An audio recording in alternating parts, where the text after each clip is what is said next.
En el canal de Opiniones Marginales dedicamos 3 episodios a La niebla de Stephen King desde 3 perspectivas: ecológica, jurídica y filosófica.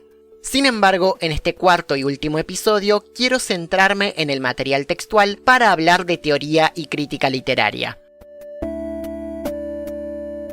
La novela de Stephen King adopta la forma de una serie de notas escritas por David Drayton, un artista comercial muy exitoso que decide registrar los incidentes relacionados con la niebla por escrito. Lo que significa que lo que estamos leyendo es un manuscrito hallado. Pero ¿hallado por quiénes? Dentro de la ficción que propone La niebla, esta pregunta tiene peso. En principio, considerando el testimonio de David, es poco probable que existan seres humanos que puedan llegar a encontrar el texto, y en caso de poder hacerlo, es igualmente dudoso que el relato les pueda proporcionar una idea más clara de lo que está sucediendo. El documento concluye con David oyendo 2 palabras en una radio, aunque debido a la estática y a su agotamiento mental, duda de haberlas escuchado: Connecticut y Esperanza. Este final abierto contrasta con el desenlace fatalista de la versión cinematográfica, que para gran parte del público, e incluso para el propio King, es mucho mejor que el de la versión literaria. Pero el sentido de Esperanza en La niebla no solo se encuentra en el contenido de la obra, sino en la forma, no necesariamente en su calidad de manuscrito hallado, sino en virtud de ser espacio literario.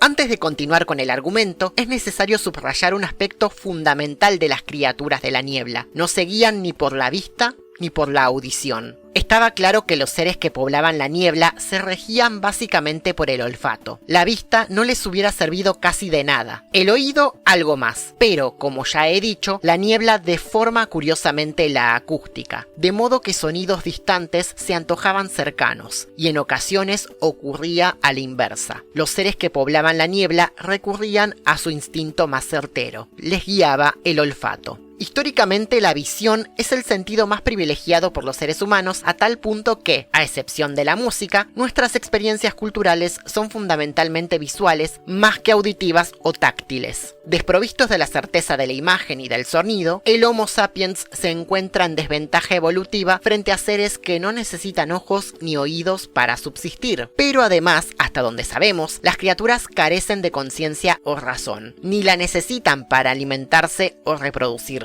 El ecosistema de la niebla es prehistórico en el sentido más literal de la palabra. Su fauna y su flora proceden de un tiempo ancestral, anterior a la existencia de los homínidos en la Tierra. Un tiempo sin conciencia, ni memoria ni escritura. Un tiempo desnudo de toda medición de tiempo. No hay imágenes ni paisajes porque no hay mirada que ajuste su percepción del espacio bajo la categoría de paisaje. Solo hay fenómenos, acontecimientos, puro presente, porque el animal no tiene conciencia ni de lo pasado ni del porvenir, y si la tiene es muy ajena a la humana. Entonces aparece el manuscrito, un texto, un testimonio, un documento que opera como resto material de un tiempo anterior al tiempo de la lectura, un espacio independiente del mundo que, sin embargo, se encuentra en él.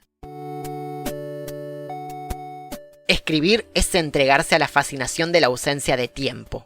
Para Blanchot, la obra literaria no participa del debate cultural, social y político de una época, sino que se sustrae de todo ello para volverse sobre sí misma. En otras palabras, no hay que pensar en el valor de una obra literaria por lo significativo de su contenido, sino que la literatura vale por sí misma en el momento en el que manifiesta su rechazo de todo sentido. La literatura es quizá esencialmente, no digo única ni manifiestamente, poder de impugnación. Impugnación del poder establecido, impugnación de lo que es y del hecho de ser, impugnación del lenguaje y de las formas del lenguaje literario, en fin, impugnación de ella misma como poder. Esto contrasta con nuestra impresión general de que la narración tiene la intención de señalar la degradación humana, tanto si la atribuimos a Stephen King como productor del texto, como a David Drayton como protagonista de los hechos. La escritura no tiene más motivo de ser que ella misma. La pregunta incómoda que debemos hacernos es: si no hay más lectores, ¿sigue existiendo la literatura? Imaginemos que, en efecto, la niebla se extiende por todo el territorio, envolviendo todas las bibliotecas del país. Los libros siguen existiendo, pero los seres humanos han desaparecido. Si no hay lectores capaces de acceder a esos libros, ¿sigue existiendo la literatura o ella muere con sus lectores?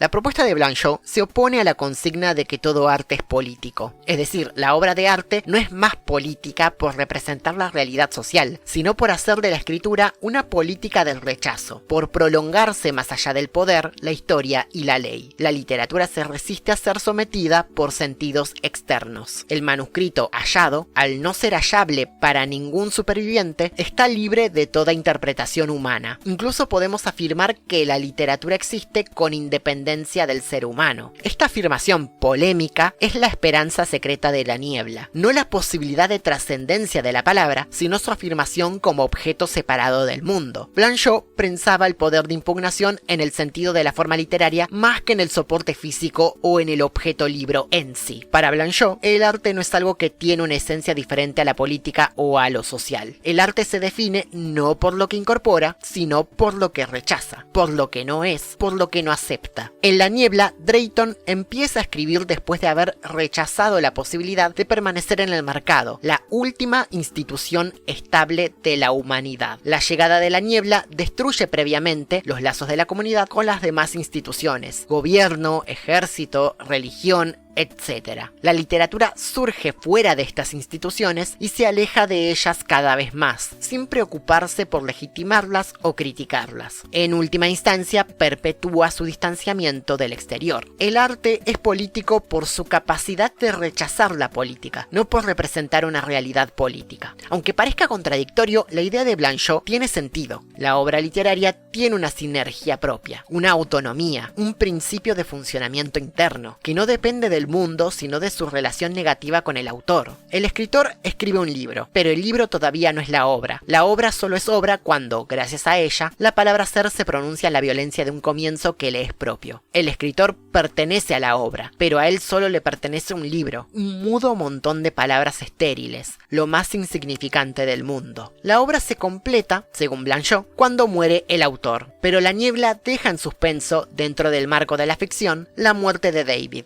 O sea, es obvio que Drayton no es inmortal y que eventualmente va a morir más allá de si logra llegar o no a su destino. Pero la muerte no es aquí certeza sino especulación. Todo lo que entra en la niebla puede seguir vivo o estar muerto de un momento a otro. Entonces, la obra literaria no termina de comenzar nunca frente a la no muerte del autor. En el ámbito literario solemos decir que la obra deja de pertenecerle al autor una vez publicada, pero el manuscrito es aquel material textual que sigue siendo susceptible de ser retocado. La niebla, aparte de ser una novela escrita por Stephen King, es el manuscrito hecho por David Drayton, un manuscrito que manifiesta una condición espectral en tanto no se sabe qué ocurre con el autor, si está vivo o si está muerto. Entonces, la obra no se cierra del todo ni deja de pertenecer a su autor.